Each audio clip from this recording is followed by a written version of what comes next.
Alors, merci d'être là, c'est important. Bienvenue encore à toutes et à tous. Donc, ce troisième congrès de la STGO se poursuit. Ce matin, comme vous le savez, la session numéro 5 était consacrée à l'endométriose. Elle a traité de l'imagerie au service de la chirurgie, elle a traité de la prise en charge de l'adénomyose hors infertilité, et puis des nouveautés concernant la chirurgie de l'endométriose profonde. Et puis, pour cette 9e session, nous allons nous pencher sur le vécu des patientes atteintes d'endométriose. C'est vrai que bien souvent on entend parler les médecins, les spécialistes, et on donne peu souvent la parole aux patientes qui vivent cela au quotidien depuis tant d'années et comme on le verra, qui traversent, on va dire, un désert médical et qui sont ainsi ballottées d'un médecin à l'autre et souvent, que ce soit leur entourage et même les médecins, occultent un peu leur douleur et occultent les problèmes qu'elles rencontrent. Alors, pour ce faire et pour cette session, j'ai le plaisir d'accueillir le professeur Farid Ben Aibouch.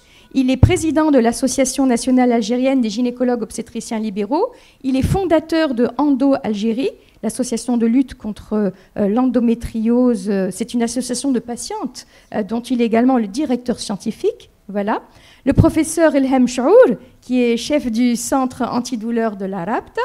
Le docteur Inès Derbel, qui est psychiatre, qui est sexologue, voilà, elle exerce depuis plus d'une dizaine d'années, je crois savoir, voilà, et les membres de la Société tunisienne de sexologie clinique. Et puis, nos invités d'honneur, si vous le permettez, je vous les présente. Nous avons Khouloud, qui a 30 ans, qui est responsable en ressources humaines. Il y a Rahma, qui a 36 ans, qui est une ancienne sportive de haut niveau. Elle est coordinatrice de projet. Et puis Abla, qui a 25 ans et qui est étudiante en chimie. Voilà donc tous les protagonistes présentés. Alors, ça va être une discussion un peu à bâton rompu. On va avoir des témoignages. On posera des questions aussi à nos experts ici présents. Je salue parmi nous aussi le président de la société marocaine, il me semble, voilà, de la fédération marocaine et également africaine, mais également président de Endo Maroc, voilà, vice-président. Marhaba bik, bienvenue parmi nous. Voilà. Alors, on sait, vous l'avez entendu, vous le savez tous, on a affaire à des spécialistes. Hein, les chiffres, une femme sur 10, c'est une maladie souvent sous-estimée, mal connue, méconnue, aussi bien du grand public que des spécialistes. Souvent, il y a une attente de 6 à 10 ans avant le bon diagnostic. Et justement, nos patientes ici présentes vont en témoigner. Alors, on va demander peut-être à Khouloud de commencer. Khouloud, donc... qui a 30 ans, qui est responsable en ressources humaines. Khouloud, est-ce qu'on peut avoir un deuxième micro? Est-ce que c'est possible? Voilà, il arrive ou bien là, ou bien la demoiselle, là, voilà. Voilà, Khouloud, vous prenez le micro. Voilà, alors Khouloud, voilà, vous allez nous raconter un peu. 14 ans, les premières grosses douleurs arrivent. Donc je dirais deuxième règle que j'ai eue, j'avais 14 ans. Oui. J'ai commencé à avoir des douleurs énormes. Je peux plus participer à mes cours. Donc je reste à la maison. Ma mère a essayé de tout faire pour soulager. Et voilà tout ce qu'on pouvait faire. Oui. Et puis elle m'a proposé d'aller voir un gynécologue. Peut-être il y a quelque chose qui ne va pas. Ah, donc à 15 ans, première consultation médicale. Oui. Et là, la réponse que lui donne le praticien. Oui, c'est normal, toutes les jeunes femmes passent par là. Ça va être mieux, le temps, peut-être ça va prendre un an et puis ça va être réglé. Donc voilà, elle voit ce premier médecin qui lui dit bon, c'est tout à fait normal, c'est toutes les jeunes filles qui passent par là, donc voilà, ne vous inquiétez pas, ça va se passer. Oui. En fait, les douleurs sont tellement présentes, sont tellement intenses que ça va l'obliger à un absentéisme scolaire régulier aussi. Voilà. Oui. À 19 ans, elle se dit c'est pas possible, je vais aller voir un deuxième médecin. Donc 4 ans passent. C'est toujours la même chose, même si je dirais peut-être plus intense. J'ai commencé à avoir des douleurs même hors règles, donc au milieu de cycle. Donc j'ai parti voir un deuxième médecin Je dis ok, c'est pas normal, je pense qu'il y a quelque chose qui ne va pas et je veux avoir des réponses. Elle m'a dit c'est normal, puisque tu es une jeune fille, le moment que tu te maries, Voilà. ça va se régler. Il suffit de se marier et tout va s'arranger, tout va rentrer dans l'ordre. Et c'est malheureusement un discours que retrouvent beaucoup de patientes dans la bouche de certains médecins. Et là vont s'enchaîner 15 ans d'errance médicale où elle va voir plus d'une dizaine de médecins qu'elle va consulter. Oui. Et comme c'est une fille qui est intelligente et qui va faire ses propres recherches. Il y a Internet qui est là maintenant, il y a Google qui est là. Elle fait ses recherches personnelles sur Internet. Oui. Et là, je vois des jeunes filles qui parlent d'une maladie qui s'appelle l'endométriose. Et que le temps que je fais des recherches, je remarque que j'ai les mêmes symptômes. Et ça affecte leur vie du quotidien. Du coup, j'ai parti vers un 9e ou un 10e médecin. Je lui demande peut-être que j'ai de l'endométriose. Voilà. Alors, c'est elle qui va suggérer au médecin, qui va lui dire « Je pense que j'ai peut-être une endométriose ». Et là, le médecin, qu'est-ce qu'il fait? Il dit « C'est quoi ça ?» Je dis que j'ai fait une recherche, que je remarque que j'ai des symptômes qui coïncident avec cette maladie. Et peut-être il y a un test, analyse, IRM, quelque chose qu'on peut faire pour vérifier. Il me dit comment vous avez eu cette conclusion. Je lui dis recherche Internet, Google, YouTube et ainsi de suite. Elle me dit maintenant toutes les patientes et patients font leur propre diagnostic via Google et ils viennent proposer des maladies. Voilà, donc en fait le médecin l'a plutôt mal pris. Le fait que la patiente avait fait ses propres recherches et suggéré éventuellement donner ce nom de cette pathologie qu'elle aurait peut-être et demander à ce qu'on vérifie. Alors là, par contre, je m'adresse plutôt à la STGO, je ne sais pas, au président notamment de la Société tunisienne de gynécologie obstétrique, si Béchir Zouaoui, vous êtes là. Je sais qu'à chaque fois, vous ne manquez pas, à chaque congrès, à chaque journée scientifique, de mettre l'endométriose au programme. Et quand je vous ai posé la question récemment, voilà, si vous voulez donner un micro au professeur Zoual. Non, laissez le micro à Khouloud et on va lui donner un autre micro là. Voilà. Et voilà, et je vous avais posé la question, mais pourquoi est-ce que vous remettez toujours l'endométriose sur le tapis? Et votre réponse a été... parce qu'il faut tout le temps en parler, que ce soit vis-à-vis du public, mais aussi vis-à-vis des médecins, parce que c'est une pathologie qui est méconnue. Merci d'avoir accepté d'animer ce débat, parce que c'est des doléances et c'est une souffrance pour les jeunes qu'on reçoit, après un parcours qui est très difficile et très lent, et surtout sur le plan mental, c'est très très difficile à gérer.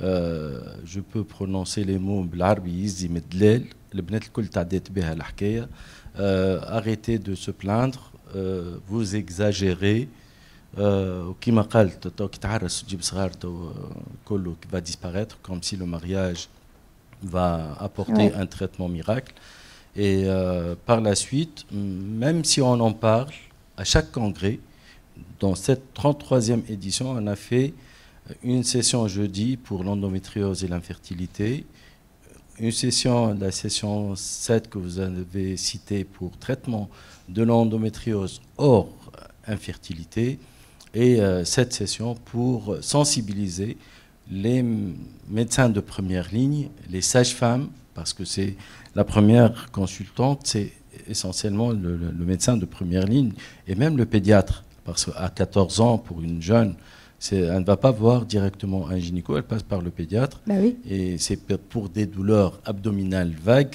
et elle est perdue dans le chemin parce qu'elle est mal orientée.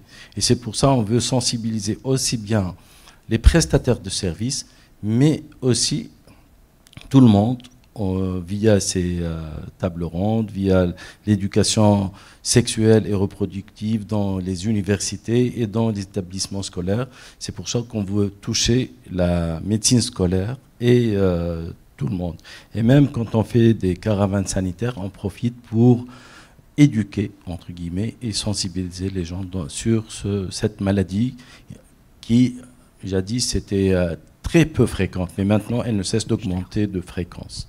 Docteur Inès Derbel, moi j'aimerais voir avec vous, vous voyez le parcours de combattante de la patiente, c'est un cas parmi d'autres, et il y a non seulement la famille, il y a l'entourage qui n'y croit pas, qui pense que c'est de la comédie, de l'aile, en plus quand elle met enfin le doigt sur la pathologie qu'elle a, qu'elle va voir un médecin en qui elle a confiance, elle lui dit voilà, il y a ça, il faut faire d'autres recherches pour vérifier le diagnostic, voilà, on lui dit bon non, vous êtes tous des médecins, maintenant vous allez sur Google.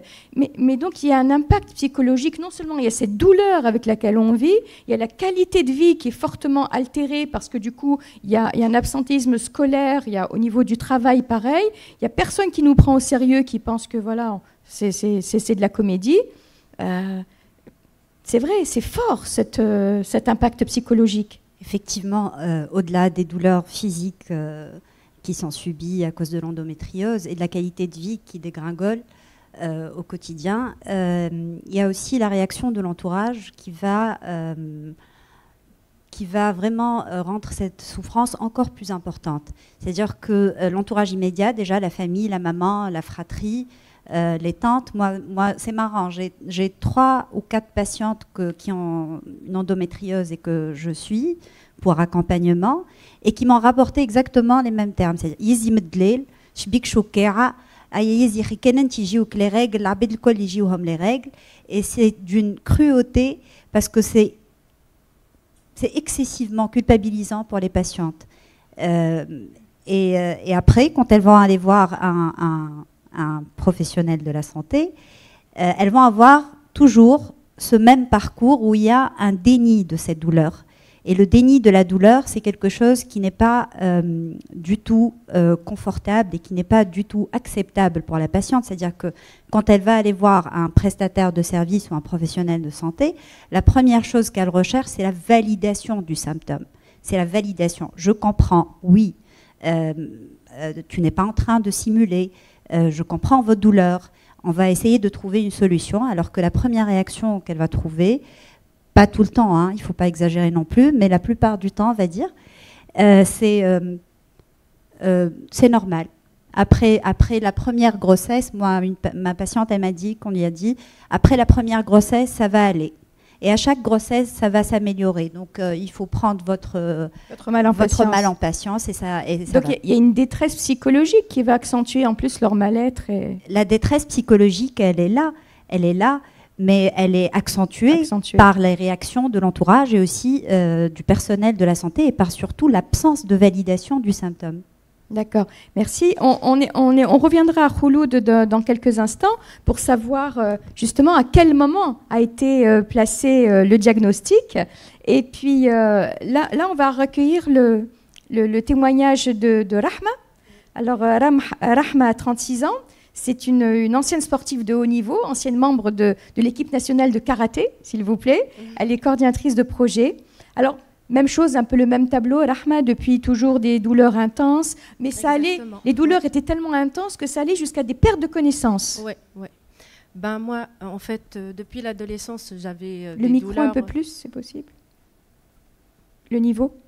Oui. Ouais. Parlez dans le micro mieux. Oui.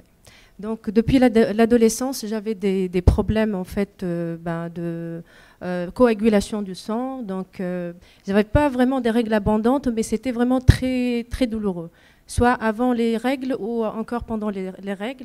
Donc et ça va aller jusqu'à l'évanouissement. Donc mais je faisais du sport, donc ça c'était quand même un réconfort parce que en faisant du sport, ça apaisait un petit peu en fait les douleurs. Alors voilà, ça c'est quelque chose qui me semble nouveau, le fait que l'activité physique va apaiser les douleurs, parce que la plupart du temps, les patientes justement ne vont pas aller au sport parce qu'elles ont mal, elles ne vont pas pratiquer, elles ne vont pas aller au cours d'éducation physique par exemple. Et là, dans le cas de Rahma, le sport atténuait les douleurs. Donc ça c'est peut-être une piste aussi à creuser. on le verra avec les médecins, à moins que vous vouliez intervenir là-dessus, professeur Farid Benaibouch. Alors, voilà, il nous faudrait plus de... Voilà, le micro, s'il vous plaît. Comment se fait-il que le sport atténue les douleurs? C'est ouvert, normalement? Non, c'est pas ouvert. Alors, on appuie sur le bouton. C'est bon?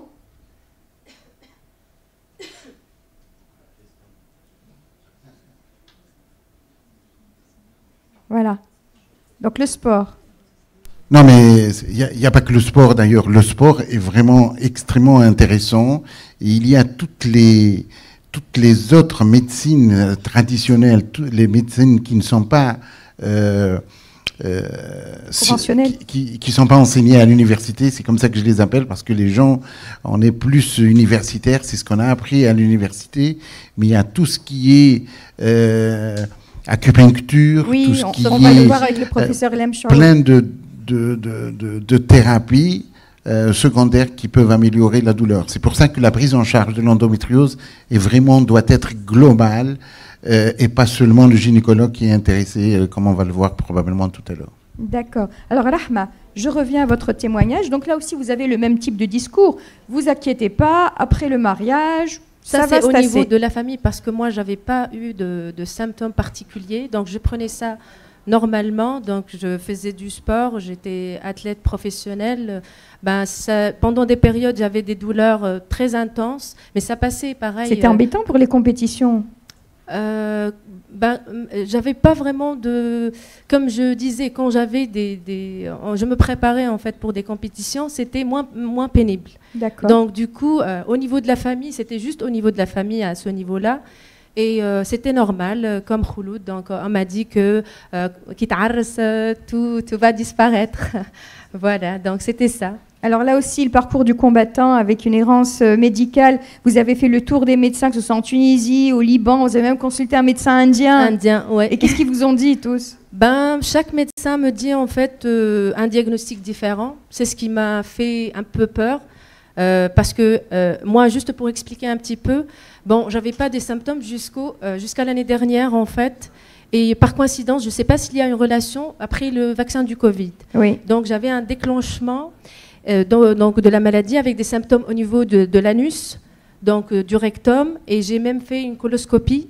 Après, j'avais rien au début, en fait, parce que je consultais ma gynécologue, j'avais rien au niveau des ovaires. Mais en septembre 2022, elle a découvert en fait un endométrium dans l'ovaire droite. Et après, après consulter plusieurs médecins, il y en avait qui m'ont dit qu'il faudra que je fasse de l'hystérectomie, si je ne me trompe pas. Oui, oui. Donc, il y en a d'autres qui m'ont dit qu'il faut, parce que j'avais stade 4, en fait, j'étais diagnostiquée par l'IRM de endométriose profonde pelvienne, donc dans ces 3 formes, postérieure, voilà, postérieure, et il y a bilatérale qui est l'adénomiose, donc dans les 2 ovaires. Moi, j'ai en fait apparemment des lésions même au niveau du Fallope, donc de la trompe de Fallope, et j'ai aussi donc péritonéale superficielle. Donc du coup, voilà, c'était ça le diagnostic. Et après, j'ai eu différentes en fait propositions par la chirurgie, mais j'ai pas voulu faire ça parce que je me suis renseignée. Excusez-moi, comme vous aussi, vous avez fait beaucoup de recherches personnelles en ligne. Exactement. Et j'ai vu, je me suis intégrée, j'ai regardé un petit partout, en France surtout parce que c'est un peu développé. Donc j'ai vu que pour les patientes qui font en fait la chirurgie, c'est récidive. Donc du coup, je suis sportive, donc j'aime beaucoup mon corps. Donc je me suis dit non, voilà, je vais pas y toucher. Oui, même si un médecin me dit de le faire, je vais pas le faire. Et voilà, j'atterris avec Dr Khaled Neji, que je salue fortement parce qu'il m'a réconfortée psychologiquement. J'étais vraiment en très mauvais état. Et avec lui, j'ai commencé à faire le traitement hormonal, même si je suis consciente des dégâts à long terme, mais pour le moment, il n'y a pas autre solution. D'accord, on reviendra sur le traitement. Ouais, on aimerait écouter aussi le témoignage de Abla. Abla a 25 ans, donc c'est la Benjamine en ce qui concerne nos témoignages. Elle est étudiante en chimie. Et là, même chose, depuis l'adolescence, ces règles abondantes, ces fortes douleurs paralysantes, en fait. qui provoque des absences, un absentéisme au lycée, puis à la fac aussi par la suite. Dans le micro, oui, bien, dans le micro. نسيت ما قلت لكش كي كلمتني لأن عملت الديagnostic معناها من الأول بالكل أول ما جاوني لي Alors, راجل. il est bien ouvert le micro parce qu'on vous entend. Oui, oui, il est ouvert. Donc parlez bien dans le micro, oui. عملت الديagnostic خاطر الوجاية قوية برشا دو فاصون اللي ساعات ما نمشيش نقرا وما مش في بالها لي أنا نتدلل. Oui. دونك قالوا لي عادي معناها ما عندي حتى شيء سافا والكل. دوبوي الكونفينمون تاع الكورونا الأولاني جاتني هيموراجي ما وقفت الجملة. Donc c'est avec cette hémorragie que vous vous retrouvez aux urgences. لا مشيت وقتها لجينيكو صاحبة أمها. Oui. قالت لي راهو عندك كيست ولازمك اوبيراسيون بالوقت. ومن بعد قالت لي نعطيك جواب امشي لشارنيكول. مشيت لشارنيكول عملت دي زاناليز وعملت سكانير وكل شيء. من الاول قال لي كيست عادي لازمك تشوف تريتمون معناها بيه من الاول. ومن بعد وعندي انفكسيون في لي زانتيستان. خذيت دواء وكل شيء رجعت من بعد قال لي بويسكو لي امك معناها كانت عندها كانسير ومازالت كي كملت التريتمون دونك ينجم يكون كانسير. اعمل التريتمون نتاعك واعمل لي زاناليز. عملت لي زاناليز طلع مش كانسير امشي اجا يا اخي ما قالت لي لي باش نكلم دكتور ايمن فرجاوي يعني. عملت عنده لوبيراسيون كلمته ديريكت مشيت له معناها. دونك قال لي لا عادي معناها راهو كيست وعطاني تريتمون وسافا توا معناها. داكور. اي لي دولور ما فما جاتني بريود عندي برشا وجايه. نتبع مع البسي نتاع الفاك خاطر حسيت روحي ساعات نكون قاعده المود نتاعي تقلب معناها في ساعه نتقلب في ساعه نولي نبكي في ساعه نتغشش وكل. قالت لي عادي من الاول ما كانتش تعرف علي حتى شيء. من بعد كي قعدت تتبع معايا عملت غشاش هي زاده. داكور. وقالت لي بون ينجم يكون معناها الكام تاعك انت اني نشوف كاخرى كيفك في الفاك فنبعثها معناها تعمل ديagnostic نتاعها باش او موان العباد الاخرين معناها يفيقوا على البرواحهم على بكري. والكل من بعد مشيت نتبع مع معهد التغذيه خاطر زدت في البوا بالكدا. قالت لي لازمك تعمل سبور. من الاول كي بديت معناها موجوعه كلمت الدكتور قلت له راني ما نجمتش موجوعه. قال لي كان وجاعه تنجم تستحملها فاعمل وارتاح شويه معناها هكا بشويه بشويه. قعدت نترينا وشويه ننقص مره نزيد مره ننقص وكل سافا شديت الرجله وسافا ما عادش متقلقه. لي رجل ولاو يجوني عاديين ما عادش هكا الوجاعه الكبيره برشا البريود اللي انا نترينا. من بعد قصيت خاطر بون في الميموار قصيت السبور. اي عندي برشا خدمه في الميموار والكل ما لقيتش وقت. فرجعت معناها ديما موجوعه وديما متقلقه وكل. ومن بعد ارتحت شويه نعمل لك لي زانفيزيون وكل وسافا. Pour le moment, ça va. On reviendra. Merci de ce témoignage. Merci. Professeur Ilham Chaour, comme vous le voyez, voilà, je vais vous demander de prendre le micro. La douleur, les douleurs sont intenses, elles sont omniprésentes, elles sont handicapantes, avec un retentissement sur la qualité de vie. Alors, ce sont là des douleurs, suivant les témoignages, à la fois aiguës, chroniques, psychogènes. Comment est-ce qu'on peut les qualifier, ces douleurs? Alors, il y a différents types de douleurs. Effectivement, il y a dans l'ordre de temps, les douleurs aiguës, ce sont généralement des douleurs qui sont cycliques, qui apparaissent au moment de l'apparition des règles. Et puis, il y a les douleurs chroniques qui sont là, indépendamment des cycles menstruels. Oui. Et puis, quand on a traîné ces douleurs, sans traitement, sans ébullisation, sans prise en charge, ces douleurs, même si elles sont diagnostiquées après un bon bout de temps, même si elles sont traitées, parfois un traitement qui est efficace et qui répond et qui aboutit à une bonne réponse, et les douleurs qui ont précédé laissent place à une mémoire dans la tête qui entretiennent cette douleur, qui deviennent quasi permanentes. Et là, c'est un autre versant de la prise en charge de la douleur qui nécessite un recours au psychologue, au psychiatre, sachant que même avant l'installation des douleurs dites nociplastiques ou le versant psychologique et la santé mentale font partie prenante de la prise en charge de ces douleurs en rapport avec l'endométriose. Alors vous êtes directrice du Centre national antidouleur de la RAPT, donc la prise en charge de la douleur, c'est quelque chose voilà, que vous connaissez au quotidien. Qu'est-ce qui peut faire penser à l'endométriose quand une patiente voilà, vient se plaindre de fortes douleurs?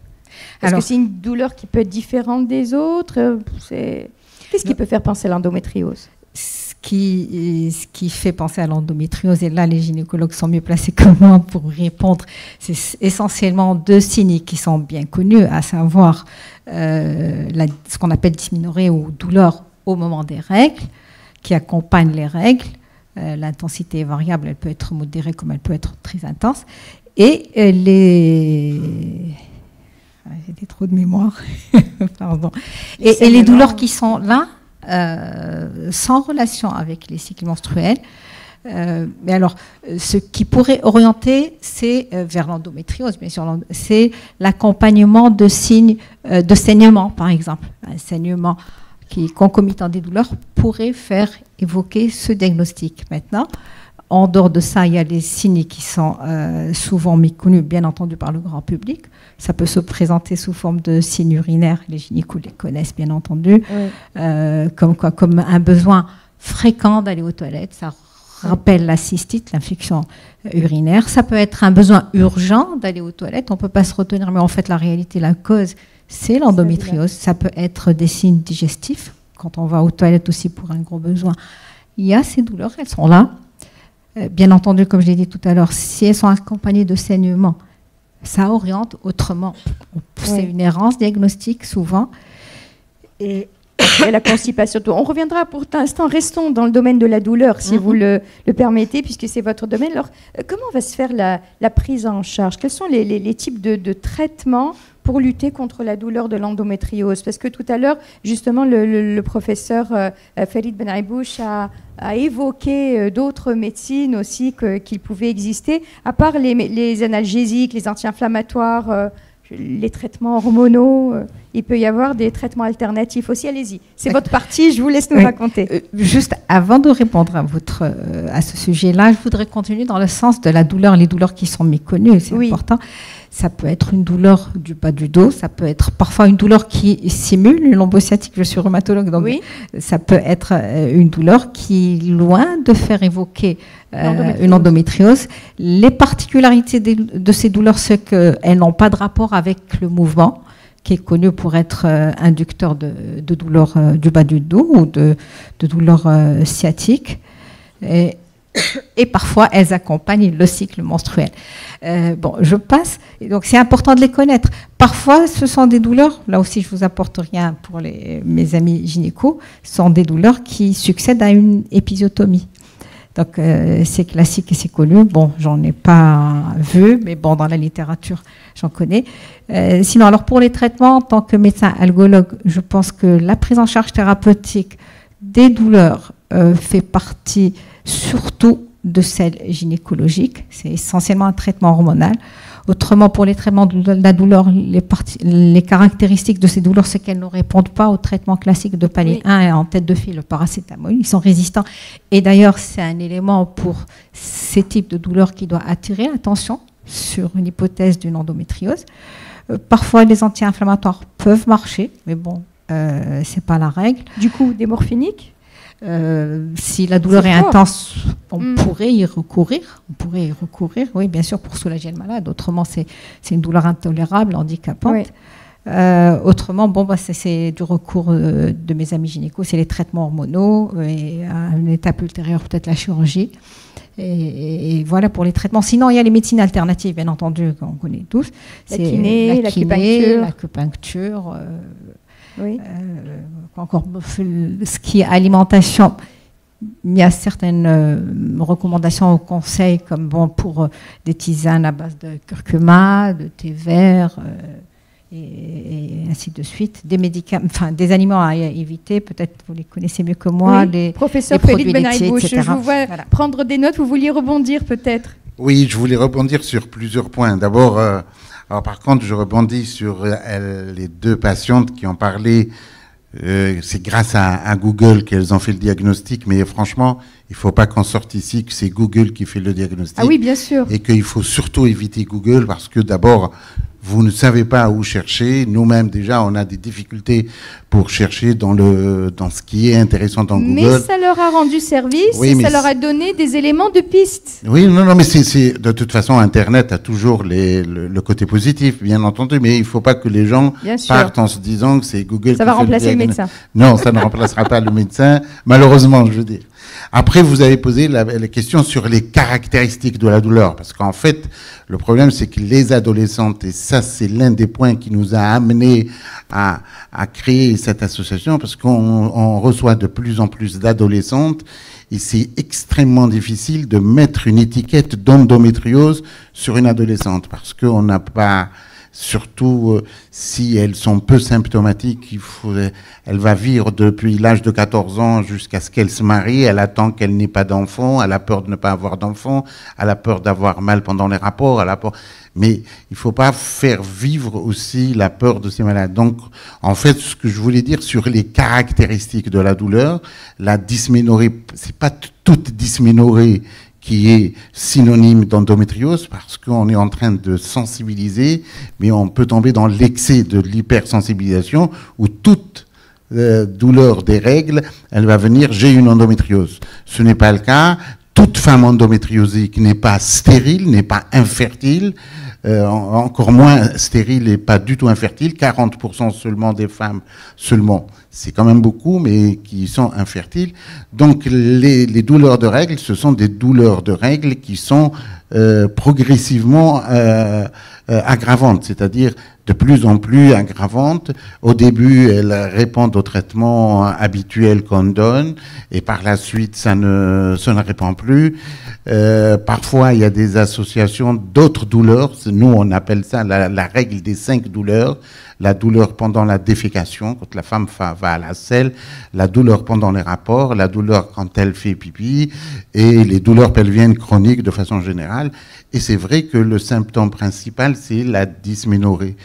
Mais au-delà des symptômes, il y a aussi tout ce qui est comorbidité. Et c'est pour ça qu'il y a un auteur en matière d'endométriose qui dit que si vous écoutez vos malades, elles vont vous donner, elles, le diagnostic, et c'est ce qui s'est passé avec Google, entre guillemets, c'est parce que elles se sont écoutées, comme elles sont toutes les deux intelligentes, elles ont essayé de synthétiser. Et donc, il faut rechercher toutes les comorbidités qui a accompagné l'endométriose. L'asthme, la myasthénie, la fatigue, les colopathies. La madame m'a parlé de colopathie. Souvent, elle est associée, il y a 5 fois plus d'endométriose chez les femmes qui sont colopathes que chez les femmes qui ne sont pas colopathes. Donc, vous voyez, donc c'est un tout pour essayer de vraiment entourer cette maladie mystérieuse, et qui, malheureusement, dans nos sociétés, ou du moins en Algérie, il y a encore beaucoup de tabous. On a créé l'association Endo-Algérie, et on a fait une 12aine de manifestations. On a du mal à remplir la salle comme ça. Il y a une dizaine, vingtaine de femmes qui viennent parce que elles veulent pas se montrer. Moi, j'étais très heureux d'avoir un bureau, et en plus des femmes très intéressantes qui constituent ce bureau. D'ailleurs, je suis admirative de nos patientes qui sont venues témoigner ici. Il faut beaucoup de courage, pas parce que c'est un sujet tabou peut-être, mais aussi parce que c'est une douleur, et venir parler de cette douleur qu'on vit au quotidien, c'est pas toujours évident. Donc bravo et merci à vous. J'aurais une question pour vous, Béché Zouaoui. Pourquoi est-ce que c'est important le diagnostic précoce ? Merci pour la question, mais je veux rebondir sur ce qu'a dit Farid et Inès. On a un vécu en Tunisie, c'est que les adolescentes, certaines, vont à chaque cycle aux urgences pour se faire des injections. On leur injecte des cocktails, je ne sais quoi, pour combattre la douleur, et Ilham peut en témoigner, la Rapta. Et la deuxième chose, c'est on en parle parce que c'est une pathologie qui ne concerne pas les gynécologues seulement. Vous voyez que ça inclut les antidouleurs, les gastros qui peuvent les voir, et les pédiatres, puisque c'est des jeunes qui viennent d'être pubères, et les psychiatres et les psychologues. Donc c'est une patiente au centre de plusieurs spécialités où on doit intervenir à la fois pour aider ces patientes en détresse. Le deuxième point, vous avez dit pourquoi faire le diagnostic précocement. Oui, pourquoi est-ce que c'est important ? Oui, c'est important parce que vous voyez que l'hygiène de vie, parce que la malbouffe, la sédentarité influent et font augmenter l'importance et le stade, modifie le stade de la maladie et par conséquent parfois en plus la symptomatologie qui n'est pas concordante. Parfois on trouve des patientes qui sont asymptomatiques et on découvre des stades avancés. Et comme a dit Farid, endométriose, douleur pelvienne ne veut pas dire infertilité. Et, donc une hygiène de vie à partir du diagnostic qu'on a fait précocement peut aider à combattre la maladie et la stopper parfois. Pour le diagnostic, il y a des avancées technologiques, l'IRM, oui, qui est un élément important, mais il faut sensibiliser aussi les radiologues parce que c'est une pathologie qu'on doit étudier d'une façon très spécifique pour faire le diagnostic, des lésions très petites pour aider au diagnostic et par conséquent, nous, gynécologues, on peut prescrire un traitement hormonal qui n'est pas dénué d'effets secondaires et c'est un traitement au long cours. Alors, justement, professeur Farid, oui, Ben Aibouch, juste on rebondit sur le diagnostic, on reste sur le diagnostic. Or, par rapport à tous les symptômes décrits, ils sont semblables souvent à ceux observés lorsqu'il y a présence de kystes ovariens. Alors, comment est-ce qu'on va poser un diagnostic sûr sans aller directement à l'IRM ? Alors, je voulais juste répondre à votre question, rajouter quelques précisions à ce qu'a dit mon ami Béchir. Alors, parce que la question est extrêmement importante. Pourquoi diagnostiquer tôt ? Alors, je vais un peu jeter un pavé dans la mare. L'évolution des lésions de l'endométriose, on ne connaît pas la médecine, on ne sait pas si cette maladie évolue tout le temps ou est-ce qu'elle évolue un peu et elle s'arrête. Et donc, on est vraiment devant beaucoup d'inconnus. La médecine est déjà devant des inconnus. Par contre, on sait ce qu'on apporte. D'abord, en diagnostiquant les patientes jeunes, d'abord, on va discuter avec elles. Il n'y a pas mieux que de connaître quelque chose pour lutter contre cette chose. Quand on connaît la maladie, on lutte mieux pour la maladie. Il faut parler à la patiente. Et en plus, madame avait parlé elle avait utilisé un terme, mais moi, c'est un terme en anglais qui central sensitization, si vous voulez, c'est une hypersensibilisation centrale, c'est-à-dire la douleur n'est plus dans le pelvis, mais elle est là. Oui. Et donc, le fait de traiter tôt ces patientes, ça permet de ne pas arriver à ce stade de central sensitization où on n'a pas de solution, où même les centres antidouleurs ont des problèmes. Le deuxième avantage de diagnostiquer tôt ces patientes avec l'évolution de la médecine, et j'ai été ravi l'année passée, la STGO avait organisé un truc sur la congélation d'ovocytes. J'espère qu'elle aboutira. Et on va parler de ces filles pour aboutir à la congélation d'ovocytes qui va leur sauver la vie si tant est qu'on va être obligé de traiter. Maintenant, je reviens à votre question, le kyste. Moi, le kyste, j'essaye de ne pas en parler parce que vous savez qu'il y a des études qui disent le kyste n'est pas douloureux et le kyste ne donne pas d'infertilité. Alors que toutes les patientes focalisent sur le kyste. Et c'est vraiment la partie visible de l'iceberg, ce kyste. Parce que ce kyste, 100% des radiologues, des généralistes, des médecins qui font une échographie, ils trouvent le kyste. C'est facile à faire, le diagnostic. Mais qu'est-ce qu'il y a derrière le kyste? Et c'est là où les spécialistes de l'endométriose sont très importants. Béchir, tout à l'heure, a parlé de sensibilisation et de formation des médecins. Je parle de l'Algérie, mais en Algérie, très peu de médecins et même des gynécologues connaissent bien cette maladie. Et si on ne connaît pas, on ne cherche que ce qu'on connaît et on ne retrouve que ce qu'on cherche. Et donc, si on ne connaît pas, on ne la trouvera pas. Merci. Inès Derbel, docteur Inès Derbel, toutes nos patientes ont parlé comme cela de la qualité de vie, d'une dégradation de leur qualité de vie. On en a aussi beaucoup parlé du fait que pour beaucoup c'était un sujet tabou. Voilà, c'était pas évident d'aller dire voilà, j'ai des règles douloureuses ou je saigne abondamment. Peut-être qu'on est plus libre face au médecin, mais par rapport à l'entourage, par rapport à son employeur. Alors par exemple, l'une de nos patientes ici présentes nous disait que bon, elle avait la chance d'avoir une une patronne très compréhensive et qui, au contraire, l'a boostée psychologiquement, etc. et tout. Elle est polonaise, c'est ça? Voilà, par exemple, et tout. Mais voilà, il y a ce côté psychologique qui pèse. Il y a le sujet tabou. Il y a le fait aussi qu'on n'en a pas encore parlé, les rapports intimes sont très douloureux et que donc parfois elle préfère les éviter. Donc oui, tout à fait, Donia. En Tunisie, déjà, c'est tabou de parler de ses règles tout court. On ne parle pas de ses règles. On ne va pas à son employeur et on lui dit « j'ai des règles douloureuses » ou « j'ai des dysménorrhées ». C'est pas qu'en Tunisie, je pense, c'est toute la civilisation arabo-musulmane. Oui, encore plus. Voilà. Oui, encore plus. Oui, c'est ça. Voilà. On ne parle même pas à son père ou à son frère de ses règles. Donc, oui. C'est pas un sujet qu'on va partager avec son employeur. Donc, elle a eu beaucoup de chance. Sinon, c'est une maladie dont on ne parle pas assez, en fait. Là, on commence à en parler un peu, pas en Tunisie, mais partout dans le monde. Il y a plein de blogs, il y a plein sur Instagram, il y a plein de comptes où on parle de ça. On appelle même ça les ondes de girl. C'est tendance, ça fait... Et moi, je trouve que c'est bien d'en parler comme ça, dans un style un peu vulgarisé, pour faire parvenir le message, les informations, pour que d'autres patientes se reconnaissent là-dedans, parce qu'elles ont un quotidien qui est vraiment très difficile. L'endométriose a un impact social, parce qu'on n'a pas forcément envie de sortir. Quand on va sortir, il faut programmer. Moi, ma patiente, elle me dit, je dois programmer ma tenue, que ce soit quelque chose de sombre, si jamais ça déborde, si je suis en forme ou pas. C'est souvent accompagné par des sautes d'humeur aussi. Donc, on n'a pas forcément envie de voir du monde, de sortir, de se mettre sur 131. On a juste envie de se renfermer et de rester tout seul.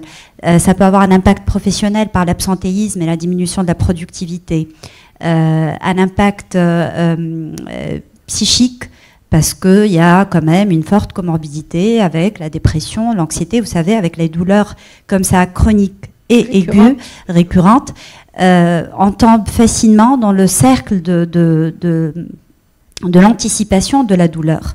Et ce cercle-là, il maintient aussi la douleur. C'est-à-dire que quand j'ai peur d'avoir mal, je peux déclencher aussi la douleur. Et c'est un cercle vicieux qui va se déclencher avec un épuisement, avec une charge mentale, avec la fatigue physique qui est déjà là et l'asthénie, et qui peut déboucher assez souvent sur une dépression qu'on ne s'est pas pris en charge. Il y a aussi l'impact sur le couple. On n'en a pas parlé assez, mais l'impact sur le couple, il est omniprésent. C'est souvent déclenché, on dit souvent que c'est les dyspareunies, c'est l'acte sexuel qui est douloureux, et donc tous les deux, ils sont un peu dans l'évitement. Moi, il y a le mari d'une patiente, il m'a dit, vous savez, docteur, c'est comme si je courais, et quand j'arrive à la ligne d'arrivée, on me dit stop, tu n'as pas le droit de la dépasser, parce qu'ils font les préliminaires, il y a le désir sexuel des deux parts, et après, quand ils arrivent à la pénétration, il y a un blocage, et il me dit, du coup, j'ai plus envie de courir, moi, j'ai plus envie de ça. Et ça les met tous les deux face à une souffrance. Mais il y a aussi cette fatigue au quotidien. Il y a la femme qui ne peut pas être en forme tout le temps. Parfois, elle n'a juste pas envie de partager quoi que ce soit de sa journée, et ça peut être aussi très pesant pour le partenaire.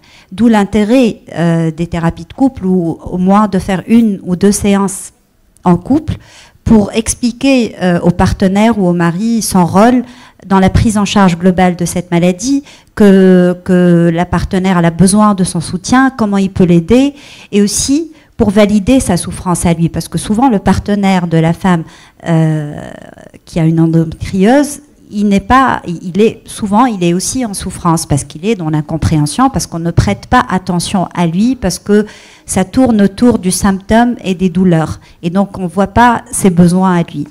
Donc je pense qu'il faut jamais passer à côté de la prise en charge du couple dans l'endométriose. Tout à fait. Je sais que vous êtes attendue, docteur Inès Derbel, donc je me permets de rester avec vous avant de vous libérer. Est-ce que vous auriez des recommandations ou des conseils pour que nos patientes vivent mieux cette situation? Un booster psychologique? Il y a l'accompagnement psychologique, en fait, et la prise en charge psychologique. Vous savez, ailleurs... Déjà, pardon, je vous interromps. Oui. Je pense que lorsque vous avez enfin mis un mot sur vos mots MAUX, déjà, c'était un soulagement. Et le fait de trouver une oreille attentive avec ces médecins qui vous traitent maintenant, c'est également un grand réconfort. Tout à fait. Honnêtement, je pense que la validation du médecin traitant est déjà très importante. Donc, je remercie mon médecin, Dr Aboud. Et aussi, je dirais, la famille et entourage professionnel qui n'est pas autant sensibilisé des blocages qu'on vit du quotidien. Alors, je reviens à vous, Dr Derbel. Merci, Donia. Donc, l'accompagnement psychologique est très important. Ailleurs dans le monde, partout dans le monde, en fait, ça fait partie de la prise en charge dès que le diagnostic est posé. En Tunisie, on est très loin de ça.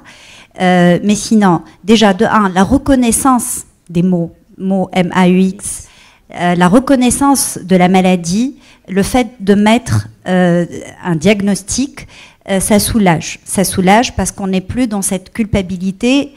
On se disait, je me fais un film, voilà, et personne ne veut me croire. Voilà. Pourquoi j'en fais trop? Pourquoi je ne suis pas comme les autres? Et donc, de fait de poser un diagnostic déjà en soi, ça soulage les patientes. Après, la validation du symptôme par le médecin est importante. L'écoute bienveillante, hein, pas écoute, je t'écoute pendant 3-4 minutes et après quand tu me parles encore de tes douleurs, allez, on va pas y passer la journée. C'est vraiment une écoute attentive et bienveillante envers la patiente. C'est l'aider dans l'acceptation de cette maladie et vous avez dit un truc très intéressant tout à l'heure, en fait, c'est ça, c'est de mettre des mots sur la douleur. Mais avant, la douleur, elle doit être transformée en des émotions qui sortent. Et après, ça va dégager pas mal d'émotions négatives et pas mal de détresse et de souffrance. Ensuite, c'est aussi un traitement, hein, enfin, quand il en faut, c'est un traitement de l'anxiété, des troubles du sommeil, de la dépression, si elle est là. Il y a une forte comorbidité avec les troubles des conduites alimentaires. Aucune des patientes présentes ici n'en a parlé, mais souvent, quand il y a cette douleur chronique qui sont tout le temps là, elles vont à la cuisine et elles mangent un peu vous savez, des choses sucrées. C'est des compulsions qui sont là pour soulager un peu la douleur physique. Et donc la comorbidité avec les troubles des conduites alimentaires, mais aussi, chose on n'en a pas parlé aujourd'hui, mais les addictions aussi, parce que pour soulager un peu ces douleurs, il y a l'usage du cannabis, il y a l'usage de l'alcool, et la comorbidité est là, et donc si elle est là, il faut la prendre en charge. Merci infiniment, docteur Inès Derbel. On vous libère parce que vous êtes attendue. Je m'adresse à vous tout de suite, si vous le permettez, professeur Benaibouche. Vous avez fondé une association de malades atteintes d'endométriose. Je pense que d'abord le fait qu'elles se retrouvent entre elles, je l'ai vu là tout de suite, elles ne se connaissaient pas, elles se sont retrouvées, elles ont tout de suite commencé à partager. Donc cette association, c'est déjà un lieu d'échange et de réconfort où on se rend compte qu'on n'est pas seul au monde à vivre cette situation. C'est ce que vous avez ressenti quand vous vous êtes retrouvés? Oui, exactement. C'est très important de se sentir en fait... il n'y a pas de souci. Donc c'est très important de partager nos vécus, notre expérience de nos douleurs en fait, parce que chacune a des symptômes différents. Donc du coup le partage, ça nous aide. Personne ne peut connaître ou sentir nos douleurs mieux que nous. Donc du coup c'est très important bien sûr de partager ça et d'échanger et de voir si effectivement, par exemple je viens de leur dire, il y a des trucs naturels qu'on peut faire. Par exemple quand on a des douleurs au niveau des ovaires, on peut utiliser l'huile de ricin et l'huile de nigel.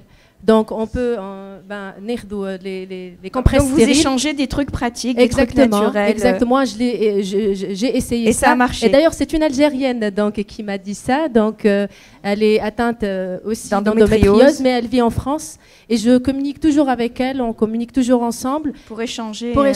Notre vécu, exactement. Et ça apaise, surtout tout ce qui est naturel. Oui. Donc, alors, voilà. Endo France avait été créé et à l'image d'Endo France, il y a eu Endo Algérie et Endo Maroc.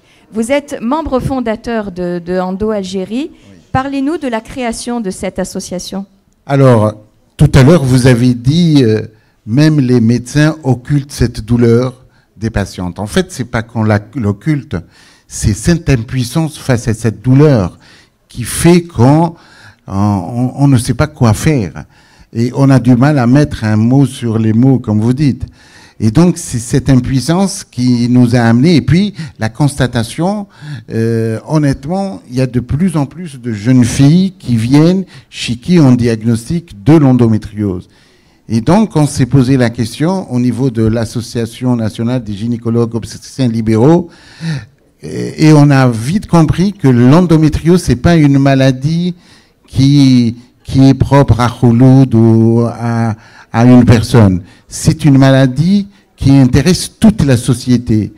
Khouloud, elle est malade, sa famille est malade, son mari est malade, son père est malade, sa mère, chez nous, elle est très malade. Dans son environnement scolaire, elle est malade. Dans le travail, elle est malade. Dans la société, elle est malade. Et donc, on a compris vite que les patientes seules ne s'en sortiraient jamais. Nous, les gynécologues, on a du mal déjà avec nos revendications de conditions de vie, conditions de travail, d'améliorer quoi que ce soit avec les autorités de nos pays qui sont occupées à faire autre chose de la politique politicienne pour ne pas, plutôt que d'améliorer la qualité de vie de leurs concitoyens. Et donc, on s'est dit, main dans la main avec les patientes, on crée une association de patientes parce que chez nous, je sais pas chez vous, effectivement, les pouvoirs publics ont peur des patientes. L'association de patientes, elle peut avoir un impact très important sur les dirigeants, sur le ministère de la Santé essentiellement, sur le ministère du Travail chez nous, parce qu'en fait, chez nous, l'endométriose, qui est la maladie chronique par essence, n'est pas reconnue comme maladie chronique partout dans le monde. Il n'y a que la France dernièrement qui est en train vraiment d'évoluer sur ce sujet-là. Donc, on a plusieurs axes et c'est comme ça que, de toute façon, l'Angol, notre société, a décidé de réunir comme ça. Nous avons eu un peu plus de chance que vous. On a eu une 50aine de patientes. Mais on a eu beaucoup de difficultés à essayer de trouver un bureau parce que les patientes, quand elles sont venues, oui. D'abord quand elles ont pris rendez-vous, parce qu'on a affiché sur les réseaux sociaux pour oui. qu'elles viennent, on a eu une centaine, il y en a 40 qui sont venus. Sur les 40, non, mon mari ne veut pas, parce qu'il y avait des gens qui prenaient des photos, machin, non, attention, il ne faut pas prendre de photos, machin. Oui, oui. Donc, on a eu quand même des réticences et des désistements des patientes elles-mêmes et de leur entourage pour venir. Mais maintenant, comment ça fonctionne en Algérie, sur les réseaux, oui. Les réunions régulières entre vous, comment ça se passe? Oui, honnêtement, on a mis presque un an pour avoir l'agrément, parce qu'il faut avoir un agrément. Ça a été créé en 2021, je crois. Alors, non, la première réunion a eu le 4 juin 2022, on a eu l'agrément en avril 2023. Mais bon, on a activé quand même. Alors, c'est grâce à toutes les sociétés, pas seulement à l'Angol, il y a la société d'Oran, la société de Constantine, il y a des sociétés de gynéco, c'est pratiquement dans chaque wilaya. Pour le moment, c'est ces sociétés-là qui aident l'Endo-Algérie à faire parce que ça coûte de l'argent, et pour le moment, le nerf de la guerre n'est pas là, c'est les dons. Vous avez cité Endo-France, nous avions invité Madame Yasmine Kondo, qui est présidente d'Endo-France. Alors eux, ils fonctionnent sur un autre monde. Alors Endo-France a même financé des études de 500 000 euros. Donc on n'est pas du tout dans les mêmes normes. Donc Endo-Algérie essaye de faire d'avoir une base de données de plusieurs patientes. Hier, quand vous m'avez dit vous êtes combien, je sais que sur les bases de données, il y a à peu près 400, 500, mais en fait, il y a beaucoup de médecins, parce que quand vous dites membre, il faut être cotisant pour être membre. Alors, pour demander à une patiente de cotiser pour être membre, Sinon, il n'y a pas de possibilité d'être membre si on n'a pas cotisé. Ça, c'est des textes. Alors, nous, on aimerait que cette session démarre sur la création d'une association, voilà, à l'image d'Endo France, à l'image d'Endo Algérie, d'Endo Maroc. Et c'est une idée qui vous tient à cœur, professeur Khaled Neji, je sais, avec les membres du bureau de la STGO. Oui, Donia, justement. Donc, si on a eu l'idée de faire cette session, c'est que justement pour que ça débouche un peu sur une ébauche d'associations qui parlent d'endométriose, à l'instar de ce qui a été fait jusque-là en France, au Maroc, et Saïd aussi qui peut nous faire part de l'expérience marocaine. En Algérie, Farid en a parlé. Donc il est grand temps que les femmes se réunissent et la société civile bouge dans ce sens. Et il y a tellement de choses à faire, tellement de projets. Et puis nous, comme Société tunisienne de gynéco-obstétrique, on est là pour encadrer cette association, cette jeune association. Et tous ensemble, je pense qu'on pourra améliorer le pronostic d'endométriose en Tunisie. Oui. Alors, Khouloud, j'aimerais revenir à vous parce qu'on n'avait pas fini votre témoignage. Donc, après plus de 15 ans d'errance médicale comme cela, donc c'est vous qui avez suggéré le diagnostic au dernier médecin que vous allez voir et qui vous dit « Non, vous autres patients, vous allez tout regarder sur Google et vous vous croyez médecin. Qu'est-ce que vous pensez? C'est quoi ça, l'endométriose ?» Bon. Et c'est finalement, à 29 ans, en juillet 2022, que le diagnostic est posé grâce à une IRM et on trouve que c'est déjà un stade avancé, stade 4, avec un l'ovaire gauche non fonctionnel. Alors, votre médecin traitant vous a même proposé des congélations d'ovocytes.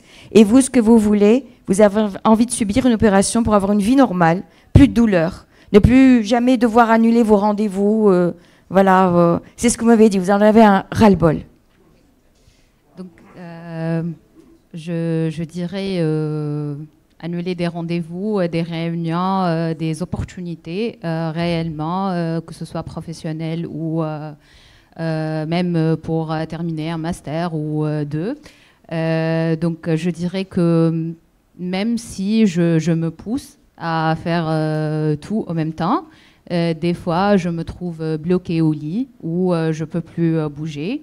Donc même si tous les médecins sont opposants à faire opérer, puisque ça revient, on tombe à refaire une opération toutes les 3 à 4 ans.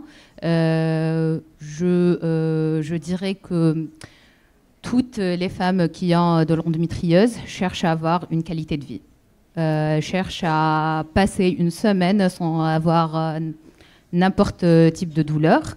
Et je sais qu'il n'y a pas assez de recherche, il n'y a pas assez de financement pour faire des recherches pour trouver un cure qui est inexistant pour l'endométriose. Donc je demande peut-être aux médecins qui connaissent plus et qui ont... De pousser la recherche sur le sujet. Oui, exactement. Voilà, tout à fait. Même si ce n'est pas possible en Tunisie, peut-être on peut faire quelque chose au niveau international pour s'aider entre nous. Oui. Alors, Rahma, vous passez le micro à Rahma. Vous êtes une ancienne sportive de haut niveau. On a beaucoup parlé du côté mental avec le docteur Derbel tout à l'heure et de la douleur.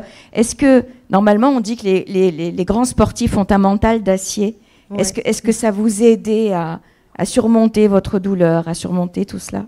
Oui, bien sûr. Moi, contrairement à Khouloud, peut-être je ne veux pas en fait aller à la chirurgie parce que je trouve que, bien sûr, je respecte son avis, mais je pense que c'est la solution la plus facile. Donc, du coup, il faut plutôt donc gérer la qualité, nous-mêmes, en fait, la qualité de notre vie, soit en termes de sport. Bien sûr, il ne faut pas pousser et aller au-delà, en fait, de ses capacités. Si on sent la douleur, il faut se freiner. Par exemple, moi, les semaines dernières, en fait, je faisais une course d'1 heure. J'avais la sciatique, donc le nerf sciatique, et je suis venue à Dr Khaled. Donc, j'ai arrêté pour un bout de temps. J'ai repris, en fait, la marche normalement. Donc, voilà, il ne faut pas arrêter le sport parce que le sport est très bénéfique. Psychologiquement, il faut être forte parce que autrement, on n'a pas le choix. Il faut être forte, donc mentalement. C'est vraiment le premier aspect. à la disons à l'acceptation de la maladie. Vous voyez, donc une fois on l'accepte, on va pouvoir trouver d'autres solutions. Pareil pour tout ce qui est anti-inflammatoire, j'ai essayé de tester moi-même pendant 1 mois ou 2, ça n'a pas fonctionné trop avec moi parce que j'aime la bouffe, donc du coup, j'ai pas pu. Mais sinon, il y a tout ce qui est remède naturel, donc je conseille avec la pilule, avec la prise de pilule. Maintenant, je teste quelques plantes que j'ai apportées de l'Inde, comme je viens de dire au Dr Khald. Puisque vous avez fait un petit peu le tour du monde des médecins, vous. Voilà. Voilà, tout donc à d'ailleurs, fait. je veux partager avec vous, il y a le traitement ayurvédique, donc c'est des plantes, je vais citer quelques-unes, Ashoka, Giloy, Gugul, Gokru. Donc ces plantes-là sont connues. Vous pouvez même, si vous voulez, après, je peux partager avec vous en fait le document. Voilà, bon, on vous demandera, voilà, s'il y a besoin. Merci. Rabla, vous êtes la Benjamin, vous êtes toute jeune. Comment vous voyez votre avenir? Vous avez envie plus tard de fonder une famille? بون هو من الاول راهو مشيت قالوا لي سي بون راك ستيريل ما فماش dans le micro قرب الميكرو شوي. معناها انا من الاول كي مشيت ديجا صدمتني جينيكو قالت لي اسمعني باش نقول لك من توا باش تحضر روحك نفسيا راهو ما عندكش بوسيبيليتي انك تجيب صغار. Ah bon, carrément. Vous entendez ce qu'on lui a dit? قالت لي carrément. طبيبه اللي مشات لها. اي vous n'aurez قالت لي حتى كي باش تعرس معناها باش تصير لك دي تروبل في الرابور وكل شيء. قالت لي دونك حكايه فارغه ما خليك هكا خير. Bonjour. Oui, malheureusement, il y a encore des médecins qui ont du mal à faire l'annonce de ce type de maladie. Et tout le monde est en train d'apprendre en même temps. Hein, on est en train d'apprendre avec vous. Mais ce que tu dis est tout à fait vrai, malheureusement. Il va falloir que nous, médecins, apprennent à annoncer les choses, voilà, et puis c'est pas systématique, c'est pas vrai. Il y a beaucoup de patientes qui sont atteintes d'endométriose et qui ont des enfants. Professeur Leila Attieh. Moi, je suis franchement, je suis dans le micro, s'il vous plaît. Je suis estomaquée par le témoignage de Khouloud. Passer 15 ans pour faire un diagnostic, alors qu'on sait que dysménorrhée invalidante, au bout d'un certain temps, il faut arrêter de dire que c'est normal d'avoir des douleurs au moment des règles. A fortiori, lorsque ce sont des dysménorrhées qui entraînent un absentéisme, une invalidité physique et morale, il faut quand même y penser. D'autant plus que maintenant, on sait que ce matin, on a assisté à des avancées scientifiques par rapport à tout ce qui est diagnostic salivaire, le test salivaire, etc. Alors qu'on n'est même pas capable de faire un diagnostic clinique en 15 ans, je trouve que c'est énorme. D'autant plus qu'à la faculté, on enseigne bien les douleurs pelviennes chroniques. On n'arrête pas de parler d'endométriose aux jeunes, et aux moins jeunes aussi. Et à chaque congrès, il y a nécessairement une session endométriose. Donc je pense qu'il va falloir sensibiliser un peu plus le personnel médical. Khouloud n'est pas un cas unique, c'est le cas également de Rabla et de Rahma. Tout à fait. Et d'ailleurs, j'en ai parlé avec Mahdi, mon ami Mahdi Belkadi, pour le congrès le dernier congrès qu'ils ont fait sur la douleur. Je l'ai appelé, je dis Mahdi, c'est pas possible, vous faites même pas une session sur l'endométriose, alors qu'on sait que c'est une douleur qui est insupportable, physique, morale et tout ce que vous voulez. Ce sont des patientes. Marilyn Monroe, elle a trépassé suite à une overdose parce qu'elle était endométriosique. Opérée 7 fois. Donc au bout d'un certain moment, je pense qu'il va falloir faire quelque chose. Faire endo-Tunisie, pourquoi pas, comme endo-Algérie. Voilà, justement, c'est le professeur Saïd Laz va nous en parler tout de suite. Va nous parler d'endo-Maroc, justement. Mais si tu permets, Saïd, c'est juste pour la formation des médecins. Les gens qui font... Moi, je suis dans les congrès, organisateur de congrès depuis 2002.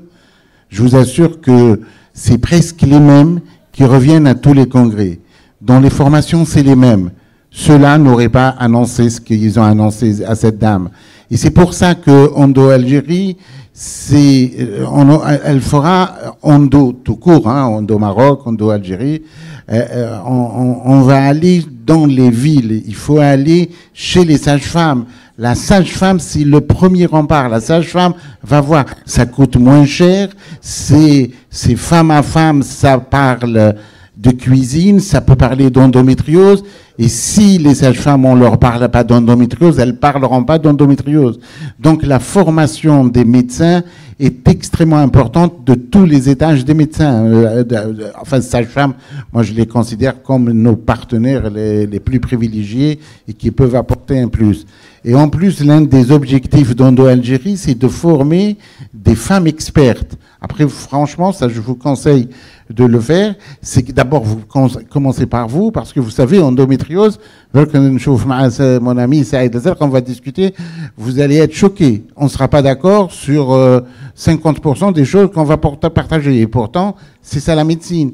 Il y a sa chose et son contraire. Il y a des études qui disent que quand vous parlez vous venez de citer des noms, ça moi je suis pas d'accord, hein. Je vous dis la recommandation des grandes sociétés savantes, elles n'ont pas trouvé d'utilité à porter des aliments plutôt que d'autres. Donc attention à tout ce que vous lisez, à tout ce que vous pensez. Tout ce que vous pensez n'est pas réellement vrai.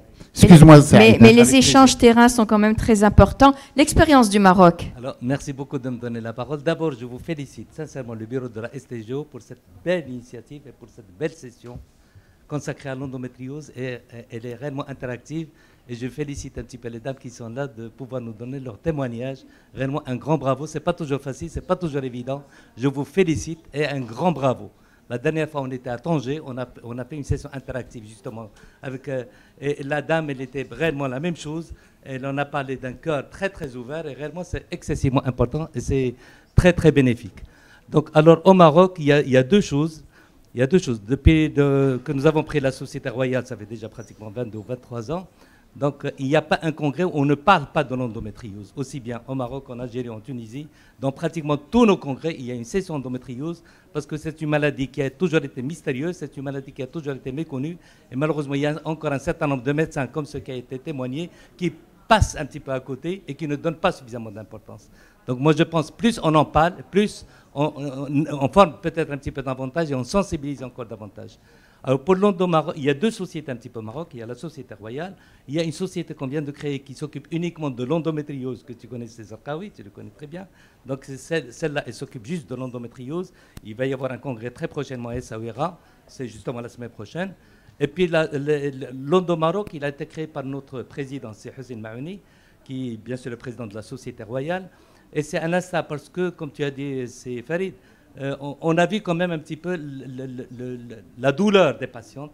Et on a vu un petit peu qu'il y a une place un petit peu à parler de ça, parce que plus on sensibilise, plus on informe et plus on en parle. Moi, je pense qu'il va falloir faire certainement au niveau des médias. La radio, on n'en parle pas. La télévision, on n'en parle pas. Et il va falloir certainement que l'on pioche un petit peu à ce niveau-là.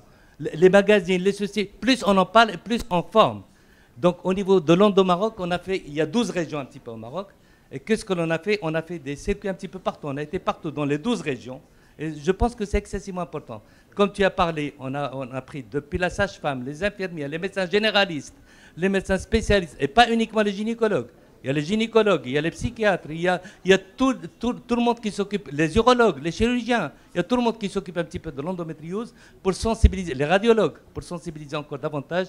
Et je pense que plus on est ensemble, plus on travaillera ensemble, et plus finalement on arrivera à court-circuiter. Pourquoi ne pas faire Endo-Maghreb peut-être un petit peu au futur? Oui. Et ça, c'est une idée qui est excessivement intéressante. Aussi bien en Algérie, au Maroc, en Mauritanie et en Tunisie. Moi, je pense qu'il va falloir certainement réfléchir un petit peu à ça à l'avenir pour faire quelque chose de commun entre nous tous et de pouvoir lutter justement contre cette maladie. Je vous remercie. En tout cas, les premiers jalons étaient posés pour creuser dans ce sens-là, que ce soit la création de l'association, que ce soit aussi au niveau des sociétés scientifiques aussi. C'est une excellente chose. Tout cela pour porter la voix de ces femmes qui souffrent et dont souvent la souffrance n'est pas reconnue. Je sais que nous devons lever la séance. Alors, je vais quand même donner tout de suite la parole de nouveau au professeur Ilham Chaour pour le mot de la fin pour commencer. Et ensuite, à vous, professeur Ben Aibouch. L'avant-dernier mot, c'est encore pour revenir sur la douleur et ne pas normaliser la douleur, quelle que soit son intensité, surtout les douleurs modérées mais qui traînent. Ne pas stigmatiser, il faut en parler. L'hygiène de vie, comme ça a été dit notamment par nos invités, est très importante. Chaque personne est un cas de figure, chaque personne apprend à s'écouter, à identifier parfois certains facteurs qui contribuent à déclencher ou à aggraver la douleur et d'autres qui, contrairement, contribuent à atténuer la douleur, comme l'exercice physique, comme la gestion de la psychologie de l'individu. Sinon, les traitements, je cède la parole, les traitements curatifs, à ce jour, on n'a pas tellement, mais ça contribue quand même à améliorer aussi la qualité de vie et aider les patientes à contribuer à la vie quotidienne de tous les jours. Voilà, je vous remercie. Merci. Professeur Farid Benaibouche, le mot de la fin. Alors moi, le mot de la fin, j'adresse une invitation à la future Endo-Tunisie. D'ores et déjà, nous organisons le 8 mars, une journée comme c'est le mois de l'endométriose, le mois de mars. Journée mondiale de la femme, le 8 mars. Oui. Le 8 mars 2024, donc on organise une journée de sensibilisation sur l'endométriose. C'est l'ANGOL, c'est l'Association nationale des gynécologues libéraux. Et à ce titre, nous inviterons les membres du bureau de d'Endo-Tunisie qui, j'espère, vont s'organiser d'ici là. Et puis, franchement, l'endométriose, il faut la connaître pour lutter contre l'endométriose. L'endométriose est une maladie chronique. Elle ne guérira pas. Je suis désolé de vous le dire, parce qu'il faut vous jeter ça à la gueule. Et quand vous savez que vous n'allez pas guérir, mais vous n'allez pas mourir de cette maladie, on est tous là, la médecine est en train d'évoluer à grands pas de géant pour vous accompagner et pour améliorer votre qualité de vie. Et franchement, moi, je voudrais vous rassurer sur la fertilité. Honnêtement, maintenant, les évolutions dans le domaine de la fertilité ont beaucoup évolué dans nos pays, dans votre pays encore plus, la Tunisie quand même, dans la PMA. Et donc, vous aurez des enfants, je vous promets. Merci et bon courage. Merci, professeur Farid Benaibouche, président de l'Association nationale algérienne des gynécologues obstétriciens libéraux et fondateur de Endo Algérie. Vous en êtes également le directeur scientifique. Merci, professeur Elham Chaour, chef du centre antidouleur de la RAPTA. On remercie le docteur Inès Derbel qui a dû nous quitter un petit peu plus tôt, psychiatre, sexologue. Et moi, j'aimerais un grand bravo, un grand merci à nos 3 patientes qui sont venues témoigner. C'était pas évident. Bravo à Khouloud, donc responsable en ressources humaines. Bravo Khouloud, bravo Rahma, voilà, ancienne sportive de haut niveau et aujourd'hui coordinatrice de projet. Et bravo à Abla, étudiante en chimie. On vous souhaite beaucoup de belles choses, les filles. On les applaudit, s'il vous plaît. Merci infiniment. Et merci à l'assistance. Voilà.